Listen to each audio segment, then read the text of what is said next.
What's going on, guys? Welcome back to another video. If you're looking for some good luck, make sure to hit that subscribe button so you don't miss out on any future videos. Now, on today's video, we're going to be installing the NZXT Kraken X52. It's a liquid cooler for the CPU. Now, I'm going to go over setting it up, unboxing it and everything. Now, this is my first time doing it, so if I could do it, you could definitely do it. So, let's get started.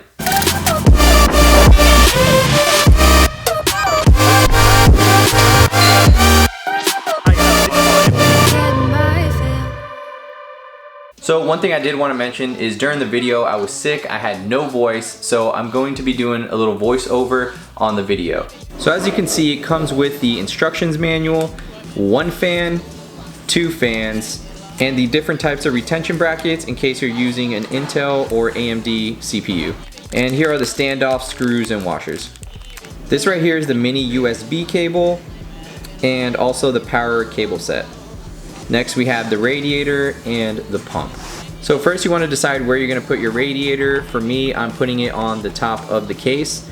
Now I ran the hoses and the pump through that side. I end up switching it because I had some fitment issues, but just to let you see how it's done, you just kind of put it through the hole there. Now there it is, I have it on top. As you can see, I switched it to the other side just because it fit better. It was hitting something on the right side there. Now this part's pretty easy. Once the radiator's on top, you're going to put the fans, each screw, there's a total of 8 screws, 4 for each fan. I'm pointing at them here. So for me, it's radiator, case, and then fan. So next we're going to be disconnecting the old CPU fan. Now you just want to disconnect it from the motherboard. Next we're going to loosen up the clips holding it to the bracket. There's one on each corner. Once we're done with that, we're going to wiggle it a little bit. It's going to be held by the thermal paste, making it a little difficult to pull off. As you can see there, it came off, and there was a good amount of thermal paste on there, but we'll be wiping that off. We're going to be using this thermal material remover. So we're going to put a little bit on a rag. As you can see, I have a little microfiber cloth there. And we're gonna slowly start wiping most of it off. We're eventually gonna get it all off. It is gonna take some time depending on how much you have. Now we're gonna be putting on the retention bracket. I had an Intel CPU, so I'm using this one. You wanna make sure the orientation's right and it's not sideways. So you can kind of tell when you start playing around with it which way you want it to face. Next we're gonna screw in the standoffs to the bracket that we just put on.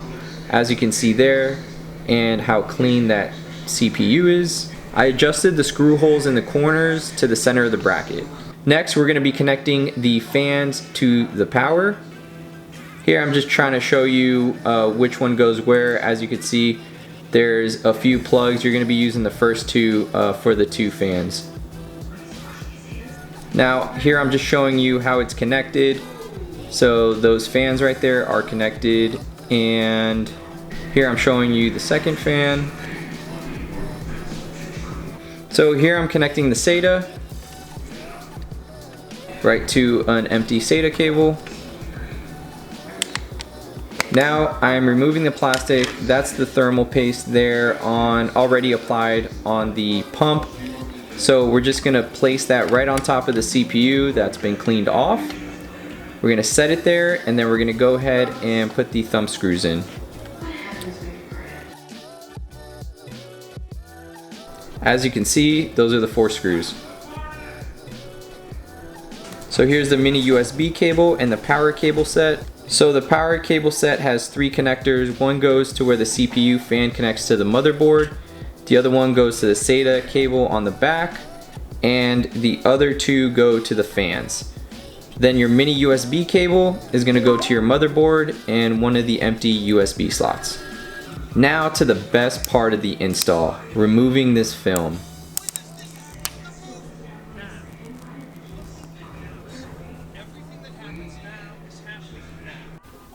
Alright, now that we're all set, let's go ahead and fire it up. As you can see, it's working, looks beautiful in there. Now we're gonna go ahead and download the Nzxt app that allows you to control the lighting and other options on the cooler. So next you're gonna wanna go to the NZXT website and download this Nzxt Cam app, which monitors everything on your computer. So as you can see, the CPU temps, GPU, RAM, and everything here. You can go to the specs, look at everything you have, and even mess with some tuning. If you want to tune stuff, right now I have it on performance mode. If you want to do some overclocking and everything, and even the lighting, change the lighting options. So definitely recommend getting this. Now I would say from my stock CPU fan to this, I'm running about 30 degrees Celsius cooler when I'm gaming on average. So it's definitely a big help. I'm definitely happy with it. So definitely recommend getting it. So as you guys can see, that was a very simple install. If I could do it, any of you guys could do it. If you guys have any questions, leave them in the comments down below and I'll do my best to answer them for you. So far, I love it, love the way it looks. It's definitely making everything run a lot cooler. If you enjoyed this video, make sure to give it a thumbs up, subscribe if you haven't already, and I'll see you guys on the next one. Thanks.